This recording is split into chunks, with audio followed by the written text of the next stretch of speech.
बिहार में बात करेंगे आशुतोष कुमार झा से। आशुतोष कुमार झा राष्ट्रीय ब्राह्मण महासभा के राष्ट्रीय संयोजक हैं और बिहार के प्रदेश अध्यक्ष हैं। जानेंगे इनके ऑर्गेनाइजेशन के बारे में कि ब्राह्मणों के लिए ये ऑर्गेनाइजेशन कैसे काम करती है और आज समाज में ब्राह्मणों के प्रति जो भ्रांतियां फैलाई जा रही है उसका भी पटाक्षेप आशुतोष कुमार करेंगे। आशुतोष जी, आपका बहुत बहुत स्वागत है हमारे चैनल में। और शुरुआत करेंगे राष्ट्रीय ब्राह्मण महासभा से। राष्ट्रीय ब्राह्मण महासभा की स्थापना कब हुई और इसका आपने एम क्या रख रखा है? राष्ट्रीय ब्राह्मण महासभा की स्थापना 21 जून 2006 को हुई थी और सर्वे भवन्तु सुखिनः ही इसका मूल मंत्र है, चूँकि ब्राह्मण सब दिन से वसुधैव कुटुम्बकम के लिए ही जाना जाता है। हम लोगों को यह लगा कि राजनीतिक कारणों से ब्राह्मणों को उपेक्षित और अपमानित करने का जो षड्यंत्र आज़ादी काल से ही चल रहा है, उसके लिए हम लोगों को एकजुट होकर, संगठित होकर एक कंसेप्ट देना होगा कि ब्राह्मणों ने कभी किसी का अहित नहीं किया है, सबको बढ़ाया ही है। और हम लोगों की जो लगातार उपेक्षा हो रही है, खास करके अभी 30-32 साल से बिहार में, तो उस मिथक को तोड़ने के लिए भी हम लोगों के समाज की एकजुटता होगी। तो निश्चित रूप से हम लोगों की राजनीतिक उपेक्षा और अपमान करने की जो षड्यंत्र हो रही है उसको भी विफल करेंगे और सबको अधिकार देना पड़ेगा। साथ साथ जो हमारे ब्राह्मणों में गरीब हैं उनके पठन पाठन, उनके सामूहिक उपनयन, विवाह या परशुराम अंत्येष्टि योजना, विभिन्न कार्यक्रम हम लोग चला रहे हैं। लड़की लोगों का पटना वुमेंस कॉलेज में पढ़ाना हो या अंत्येष्टि योजना हो, शिक्षा योजना हो, विभिन्न कार्यक्रम जो सरकार पिछड़ा, दलित, अति पिछड़ा, गरीब के लिए करती आ रही है। तो हम लोगों ने सोचा कि ब्राह्मणों के लिए, सवर्णों के लिए तो कोई है नहीं, तो इसलिए हम लोगों का संगठन वह काम करे, उस मूल विचार को लेके हम लोग काम कर रहे हैं। यूथ का कैसा सिलसिला है आपके ऑर्गेनाइजेशन में आने का? युवाओं का भी बहुत आकर्षण है, खासकर युवा ही ज़्यादा एग्रेसिव हैं और युवाओं को और लगता है कि चूँकि प्रतिभा के साथ खिलवाड़ हो रहा है, 90%, 95% पाने वाले भी रोजगार नहीं पाते हैं या उनको और उपेक्षित किया जाता है, और वो साथ में पढ़ते हैं तो पता लगता है कि 30%, 40% वाले को व्यवस्था मिल जाती है सरकारी स्तर पे और उन लोगों को उपेक्षित किया जाता है। तो उन लोगों में गजब का आकर्षण है कि हम लोगों का इस तरीक़ा से दोहन क्यों होता है, इससे तो भारत कमज़ोर पड़ेगा। देश बचाने के लिए उन लोगों को लगता है कि असल राष्ट्रवाद ये होगा कि प्रतिभाओं का सम्मान हो। यहाँ प्रतिभा का सम्मान ही नहीं है। यहाँ तो है कि आपको कुछ नहीं आता है, यदि आप किसी तरीक़ा से नंबर पा लिए हैं तो उनको नौकरी मिल रही है, शिक्षा व्यवस्था चौपट हो गया है। तो युवाओं का एक बहुत ज़्यादा, युवा ही एग्रेसिव हैं, ज़्यादातर युवा ही अब आगे आ रहे हैं और उनकी सहयोग भी बहुत मिल रहा है हमको। शास्त्रों में बोले या आम भाषा में ब्राह्मणों को उच्च श्रेणी में रखा जाता है, क्योंकि हमारे यहाँ ब्राह्मण ही हर तरह का पूजा पाठ भी कराते हैं, पूजनीय भी हैं। तो क्या कभी आपने आरक्षण के प्रति अपनी ऑर्गेनाइजेशन के तरफ से विरोध जताया बड़े नेताओं को जो कि ब्राह्मण समुदाय से ही आते हैं? देखिए, ब्राह्मण नेता कोई विरोध नहीं करेंगे क्योंकि उनको वोट बैंक की पॉलिटिक्स करनी। लेकिन अब तो यदि सच में देखा जाए तो आरक्षण की लड़ाई हम लोग लड़ते थे, लेकिन अब विगत 2-3 वर्षों में तो आरक्षण की लड़ाई हम लोग अब लड़ना कम कर दिए हैं। इसलिए कम कर दिए हैं कि अब तो रोजगार ही नहीं है ना, नौकरी ही नहीं है। तो जब नौकरी ही नहीं है, कम ही नौकरी है, उसमें आरक्षण है, तो हम लोग ये कर रहे हैं अपने युवाओं को कि आप लोग रोजगार कीजिए। अब तो पेंशन भी नहीं है कि 60 साल के बाद किसी को पेंशन मिलेगा। तो ऐसे स्थिति में हम लोग अपने जो युवक हैं उन लोगों को कहते हैं कि आरक्षण की लड़ाई मत लड़ो। आरक्षण से ज़्यादा बेटर है कि हम लोग सेल्फ कोई व्यवसाय करें और उसके लिए यदि मदद की आवश्यकता हो तो समाज करे। जैसे पंजाबियों में, मारवाड़ियों में ये ट्रेंड है, तो वैसे हम लोग अब अपना शुरू कर रहे हैं कि ब्राह्मणों को रोजगार जो जितना कर सके उनको व्यवसाय के लिए प्रोत्साहित करें। जो 60 साल के बाद भी 90 साल तक उसके अगले जनरेशन को भी वो व्यवसाय रेफर होता है, तो वो ज़्यादा कल्याणकारी है। इसलिए हम लोग अब उसकी मारामारी ना करें। हाँ, एक व्यक्ति की माने एक इशू का लड़ाई हम लोगों का है, और वो सिर्फ ब्राह्मणों के लिए नहीं है, वो 78% के लिए है। वो है SC/ST एक्ट। चूँकि SC/ST एक्ट में हमारे माननीय न्यायाधीश ने दीपक मिश्रा जी ने ऑब्जर्वेशन करके 18,000 पन्ना का एक ऑर्डर दिया था, और उसमें उन्होंने पाया कि 80% SC/ST एक्ट जो है वो फॉल्स होता है, सिर्फ उत्पीड़न के लिए होता है। तो उल्टा उत्पीड़न होता है 78% लोगों के। और साथ में हम लोग जब इस तरह की बात करते हैं तो दलित नेताओं से कुछ बात हुई हमारी, वो लोग भी कहे कि नहीं, यह वाहियात है, ज़्यादातर हमारे समाज का लोग गलत ही करता है। तो उसका भी 22% में भी लगता है कि 5-7% लोग ही हैं जो दलित उत्पीड़न में दोहन करते हैं लोगों का, और वो दोहन जादवों के साथ भी होता है, पिछड़ा के साथ भी होता है, वो सभी के साथ हो रहा है। तो ब्राह्मणों ने सब दिन से दशा दिशा दिखाया है। इसीलिए हमारा संगठन ये लड़ाई लड़ने जा रहा है कि SC/ST एक्ट बिल्कुल ख़त्म हो। और आज हम लोग धन्यवाद देते हैं राजस्थान के मुख्यमंत्री गहलोत जी को कि उन्होंने एक प्रोसीडिंग लाया है, अभी बजट अभी जो उनका सत्र चल रहा है 4 दिन पहले, उसमें उन्होंने लाया है कि SC/ST एक्ट में 50% केस फॉल्स हुआ है। राजस्थान में यह पाया गया है कि 50% फॉल्स हुआ है अभी इस रीजन में। तो जो जो फॉल्स किए हैं उनके ऊपर केस करने का ऑर्डर दिया है उन्होंने, कि यदि गलत कर रहा है तो सरकार उसके ऊपर केस करे। ये यदि हो तो ज़्यादा बेटर है, तब क्या होगा कि कम से कम गलत नहीं होगा। हम ये नहीं कर रहे हैं कि सही उत्पीड़न करे और उस पर केस नहीं हो, उस पर होना चाहिए। वो तो वैसे भी यदि हमको कोई मारेगा, हमको कोई गाली देगा तो भी हम केस करते हैं, तो केस तो होना चाहिए। लेकिन गलत केस जो हो रहा है, जिससे उत्पीड़न हो रहा है, जिससे दोहन हो रहा है, उसकी बेटी की शादी होती है, आता है पैसा मांगने, 50,000 दीजिए बेटी का शादी करेंगे, और नहीं दिया तो दलित केस कर दिया, तो ये तो अन्याय है ना, ये तो रंगदारी है। तो उसका हम लोग विरोध करते हैं। राष्ट्रीय ब्राह्मण महासभा बिहार में किन किन जिलों में काम कर रही है और देश के किन किन राज्यों में? प्रायः बिहार के 38 जिला में हम लोग काम कर रहे हैं, कोई जिला छूटा हुआ नहीं है। नवादा, नालंदा से लेके शेखपुरा और पूर्णिया, कटिहार, सब जगह कहीं नहीं छूटा हुआ है।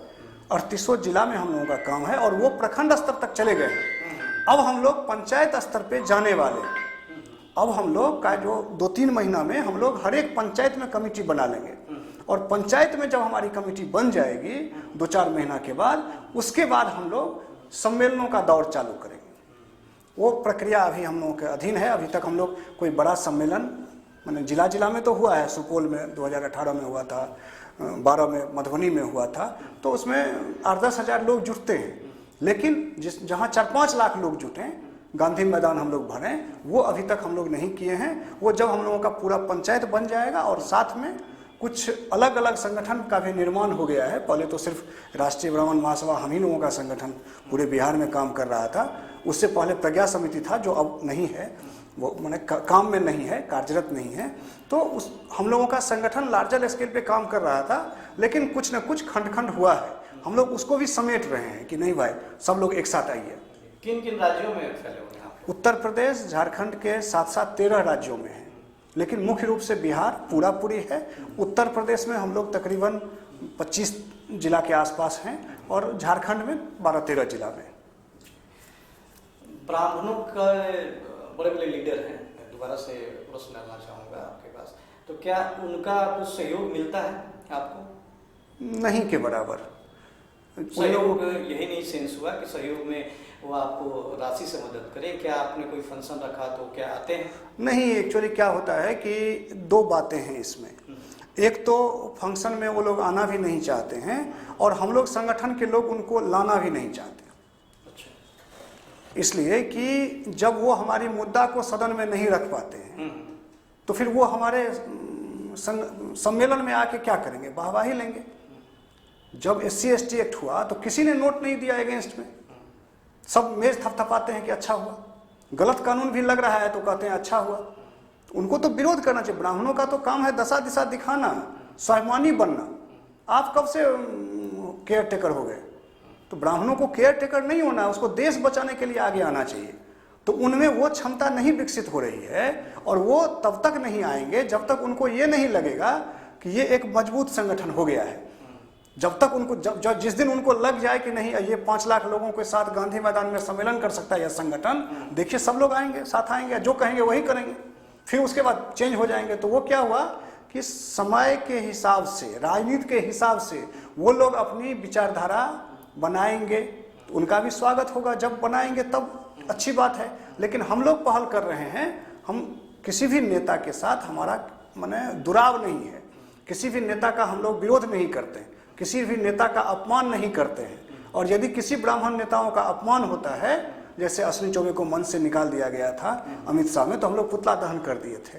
जैसे टिकट नहीं मिला था नीतीश मिश्रा को, तो हम लोग झगड़ा किए थे। जो किसी के साथ अन्याय अत्याचार होता है या गलत होती है तो हम लोग उनका साथ देते हैं। लेकिन उन लोगों को लगता है कि इसमें आकर के हमारा वोट बैंक खराब हो जाएगा, इसीलिए वो नहीं साथ देते हैं। तो फिर भी हम लोग, चूंकि वो ब्राह्मण हैं, तो हम लोग सबको सम्मानित करते हैं, सबके साथ अच्छा रहेंगे।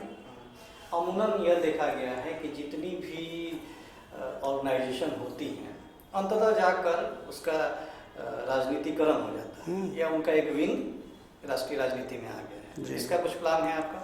देखिए, हमारा ऐसा कोई प्लान नहीं है, लेकिन यदि ब्राह्मणों के अस्तित्व रक्षार्थ राजनीति में, लोकतंत्र में कहता है कि सत्ता में बिना गए हुए आप किसी समाज का भला नहीं कर सकते हैं, या सत्ता से बिना संवाद का आप समाज को विकसित नहीं कर सकते हैं, तो हमारी इच्छा है कि जो भी सत्ता में हो उनसे हमारा संवाद हो और वो हमारे मूल बातों को, मूल मांगों को, जो हमारा वास्तविक कोई अन्याय हो रहा है या किसी तरीका का, अभी जैसे मठ मंदिर चल रहा है कि उसमें भी टैक्स लगेगा सबको, ठीक है, तो हमारा कहना है कि हिंदू धर्म के साथ तो लगेगा, लेकिन मुस्लिम के साथ क्यों नहीं लगेगा? वाजिब बात है ना, लोकतंत्र में तो समानता का अधिकार है। तो यदि आप हिंदू के मठ मंदिर पर टैक्स लगा रहे हो तो भाई उस पर भी टैक्स लगाइए ना, जो ईसा मसीह का है, जो क्रिश्चियन का है, जो जैन का है, उस पर आप नहीं लगाएंगे। तो ये सब चीज़ देश को डुबाने वाली संस्कृति है। ये सब चीज़ बायस होकर के राजनीति में लोग काम करते हैं, जिससे कि हमारा एंटी पोलराइज हो जाए। तो तब हम लोग ये भी देखेंगे कि जब हम लोग भी पोलराइज हो जाएंगे तो हम लोगों की बात मानी जाएगी। तो तब हम लोग उसके लिए यदि आना पड़ेगा राजनीति में, तो कोई बैर नहीं है, क्योंकि लोकतंत्र में राजनीति खुले मन से कहते हैं कि लोकतंत्र में बिना राजनीति का लोग अस्तित्व रक्षा नहीं कर सकता है अपना, वो सदन में ही अपनी बात रख करके लोग अपनी नियमावली बना सकता है। तो यदि ऐसी नौबत आएगी और कोई अप्रिशिएट नहीं करेंगे, किसी दल के एजेंडा में सवर्णों का कोई मोल नहीं होगा, तो ऐसे स्थिति में करना चाहिए। और हम तो कहेंगे कि सभी सवर्णों को एक साथ आना चाहिए। सभी सवर्ण क्या, हम तो कह रहे हैं 78% जो गैर दलित हैं उन सबको अब एक साथ होना चाहिए। क्योंकि हम लोगों का लड़ाई जब भी होगा, लड़ाई लड़ेंगे तो हम लोग सिर्फ SC ST एक्ट के लिए, आरक्षण के लिए कोई लड़ाई नहीं लड़ना है। इसीलिए अतिपिछड़ा यादवों को भी दिक्कत नहीं होना चाहिए कि लीजिए आरक्षण, आपको जितना लेना है 100% ले लीजिए।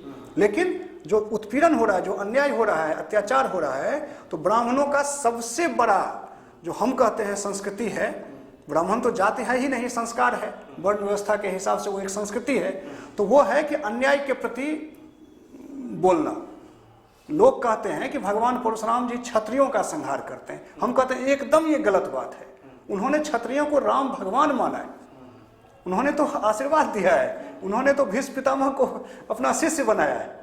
तो कैसे कहता है लोग, ये आश्चर्य की बात है। इतना झूठ परोस रहा है कि हमको क्षत्रिय से लड़ा रहा है, हमको उनसे लड़ा रहा है। एकदम नहीं है। हम ब्राह्मण तो क्षत्रिय राम भगवान को आराध्य पूजा करते हैं, सबसे ज्यादा पूजा शायद राम भगवान का ही करते हैं, उतना तो परशुराम जी का नहीं करते हैं ब्राह्मण लोग जितने राम का करते हैं। इसलिए हम लोगों को यह है कि हम सबको एक करना चाह रहे हैं।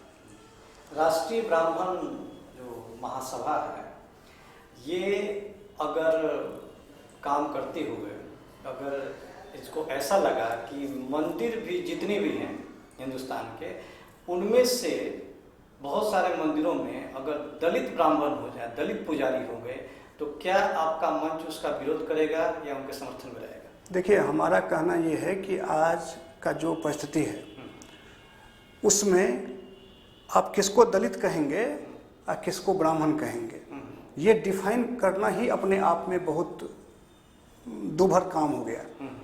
इसलिए कि ब्राह्मणों का क्या काम था, पहले तो वर्ण पर जाते थे, तो जो दलित हुआ करते थे वो उनका काम बटा हुआ था। जब वो पूजा कर रहे हैं तो फिर वो दलित कैसे हैं?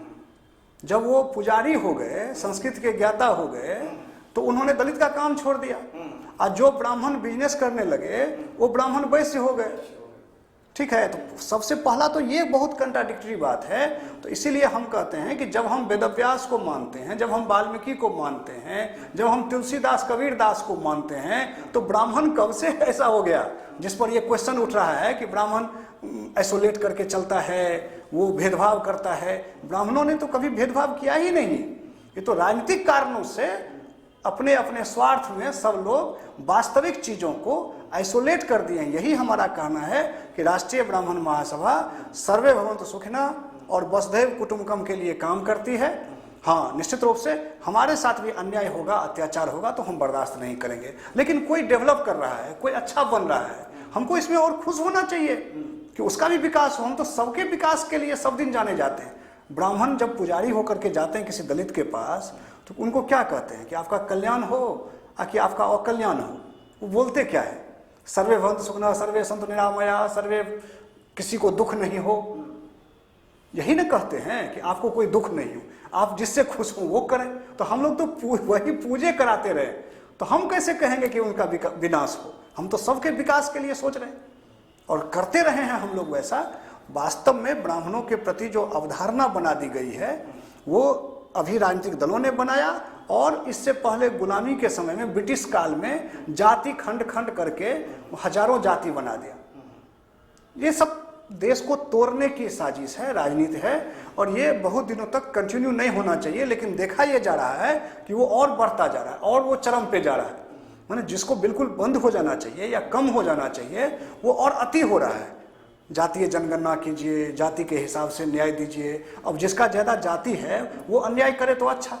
इसका तो मतलब ये हुआ कि कितना, माने न्याय व्यवस्था में ये कितना खराब चीज़ है। हमारे वेद में ऐसा नहीं है। वो यदि अकेला भी है तो उसके साथ भी न्याय होना चाहिए। यहाँ क्या हो रहा है, यदि हम ज़्यादा हैं तो हमको जो मन होगा करेंगे, तो तब फिर काहे कहते हैं हम दो हमारे दो? कहिए हम दो हमारे 100, हमारे 50। माने बात का कहीं कंट्राडिक्ट। हमको तो ये लग रहा है कि ये इस कालखंड में कोई जो कह रहा है ना और वो कर रहा है, उसी में अंतर है। कथनी और करनी में इतनी अंतर हो गई है, इसीलिए किसी पर किसी को विश्वास नहीं है।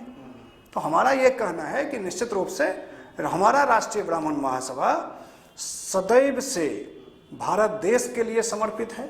हम खंड खंड नहीं करना चाहते हैं, हम अखंड भारत का कल्पना करते हैं। हम तो ये चाहते हैं कि पाकिस्तान बांग्लादेश भी भारत का अंश हो, अखंड भारत जो पहले से था वो हो, भारत हिंदू राष्ट्र हो। अब कहेगा कि हम मुस्लिम के विरोधी हैं, नहीं, हम तो अभी बोले हैं 78% को साथ लेके चलेंगे। उस SC/ST लड़ाई में मुस्लिम जो पठान है, शेख है, सैयद है, वो भी हमारे साथ होगा, क्योंकि उसको पर भी हो रहा है। पसमानदा मुसलमान है, उसको भी साथ करेंगे। लेकिन आप अपने संस्कृति को बचाओ। लेकिन इसका मतलब कहोगे हिंदू संस्कृति खराब है, हिंदू के साथ हम टकराएंगे, ये नहीं चलेगा। क्योंकि हिंदू संस्कृति किसी के साथ भेदभाव नहीं करती है, सबको अच्छा लेके चलती है, सबके साथ बेहतर रिश्ता रखती है। और हिंदू संस्कृति अपने आप में एक अच्छी संस्कृति है। अब तो विदेशी मानने लगे हैं, विदेश के लोग भी अब हिंदू संस्कृति स्वीकार करने लगे हैं। तो निश्चित आने वाला समय जो है वो बताएगा कि ब्राह्मणों ने सदैव से सबकी रक्षा किया है, देश की रक्षा किया है। और राष्ट्रवादी में तो ब्राह्मणों का कोई मिसाल ही नहीं। देख ही रहे ना, अपना सब कुछ दधीची जैसे दान करके, यदि वो हाशिया पे है फिर भी वो राष्ट्रवाद के लिए जिंदाबाद करता है, वोट करता है, सब कुछ करता है। अपना सब कुछ खत्म हो रहा है फिर भी कहता है राष्ट्रवाद जिंदाबाद। तो इससे बड़ा प्रमाण क्या होगा कि ब्राह्मण सबसे ज़्यादा राष्ट्रवादी है। आशुतोष कुमार झा ने अपने ऑर्गेनाइजेशन के बारे में बहुत सारी बातें साझा की हमसे, और यूथ से गुजारिश होगा कि राष्ट्रीय ब्राह्मण महासभा के जल्दी से जल्दी आप जुड़ें आशुतोष जी से, जितने भी ब्राह्मण हों, ब्राह्मण कुल के लोग हों। और आशुतोष जी एक नेक काम कर रहे हैं, राष्ट्रवाद को लेकर भी चल रहे हैं, हिंदुत्व को लेकर भी चल रहे हैं। तो आशुतोष जी, हमारे स्टूडियो में आने के लिए आपका बहुत बहुत धन्यवाद। धन्यवाद।